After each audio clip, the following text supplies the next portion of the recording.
اس پہ کوئی اختلاف نہیں ہے، لیکن یہ جو بات ہو رہی ہے نا کہ لوگوں کی تعلیم کریں، تو پھر یہ معاملہ صرف سائنس اور ٹیکنالوجی اور خوراک کی وزارت سے نکل کر یہ اطلاعات و نشریات اور ثقافت اور ان پر بھی آ جاتا ہے کہ جی، اور علماء پہ بھی اور تمام پوری سوسائٹی پہ کہ جی پورا معاشرہ اور اس کے تمام جو ارکان ہیں وہ جب تک اس کی تعلیم نہیں کریں گے کہ یہ کتنا ضروری ہے ماں کا دودھ، تب تک یہ بات جو ہے وہ ممکن نہیں ہوگی. بہت شکریہ چیئرمین صاحب.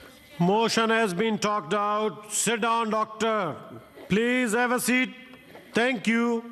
Honorable Senator Zarka Sorwardi Taimur, please move the motion. Dr. Sahaba, please tashrif rakhein. Tashrif rakhein, kya na? Ji.